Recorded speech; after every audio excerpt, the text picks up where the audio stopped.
What's going on, y'all? 5 Sports Talk back at it with another video talking some NBA. Back here to talk NBA free agency with you guys. And there have been a lot of moves that have been happening, and I'm here to bring you guys all of the analysis from all of the NBA free agency moves. So stay tuned for the videos. But with that being said, let's get started on one of these NBA free agency moves, which was by the Sacramento Kings, who went to work and signed not just one, not just two, but that's right, 3 veterans in George Hill, Zach Randolph, and Vince Carter. And they signed them to, George Hill was a 3-year, $57 million deal. Vince Carter was a 1-year, $8 million deal. And Zach Randolph was a 2-year, $24 million deal. So what do I think of these moves? Did the Kings make the right moves by signing these veterans to a young, rebuilding team? And why exactly did they do this? So let's start with why they did this, okay? The reason the Kings, of course, signed these veteran players is to sort of have some veteran leadership in the locker room, but more importantly is to establish a culture, because the Kings, it has been known for the past 2, 3, 4, 5 seasons, have been a mess and a dysfunctional organization, all the way up from the owner Vivek Ranadive to Vlade Divac, the general manager. And so they are trying to establish a culture. And how do you establish a culture in the NBA? You get veteran players. And the Kings, I feel like, realized even with a guy like a DeMarcus Cousins, even if your rookies and young players have success early, it's good to have veterans around to not let it get to their head and to make sure that you can keep them grounded.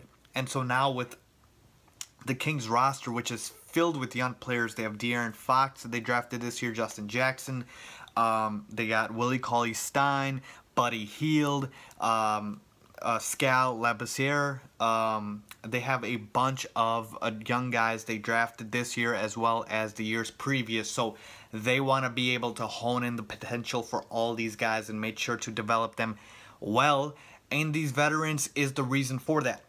Now, let's get to what it cost them to get these veterans, because that is really the only sort of issue I have here, okay? So I am on board with this. I like having veterans here because I feel like the Kings learned their lesson with DeMarcus Cousins. They want to be able to establish a culture, and they're doing it with veteran players and good veteran players. The problem, the salaries and the contract year length. Now, I'm not 100% certain what the market was for all these guys with George Hill, Z-Bo, and Vince Carter, but I can pretty much assure you that I don't think these guys would have gotten these type of contracts on other teams, okay? So, and I'm talking about the year length, okay? 3-year deal for George Hill, 2-year deal for Z-Bo, 1-year deal for Vince Carter.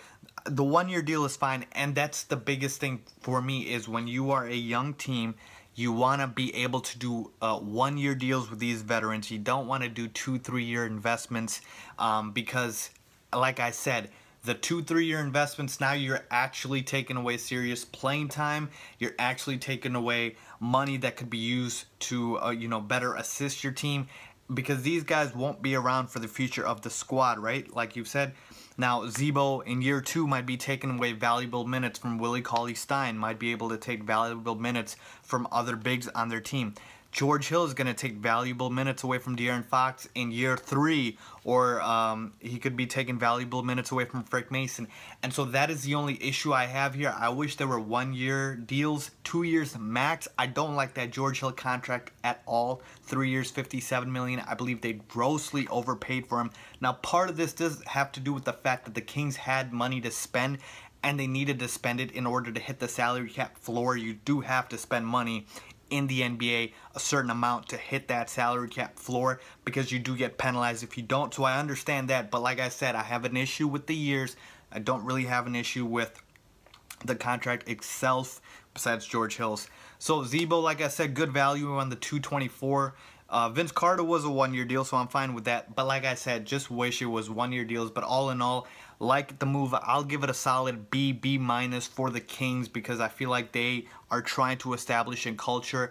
And going back from the DeMarcus Cousins trade till now, they've come a long way with a good draft and now getting some good veterans in free agency. I just hope that them signing them to long-term deals doesn't sort of hinder their flexibility later on. So Hopefully that doesn't happen, but I like it for the Kings. Let me know what you guys think. I think they are trying to establish a culture, and that is what you do when you sign veterans to your team. So I like it. Let's see if the Sacramento Kings are back. Leave a comment down below if you are a fan of this move. If you like this video, please give it a thumbs up. And also don't forget to subscribe for more NBA free agency videos. And I'm out.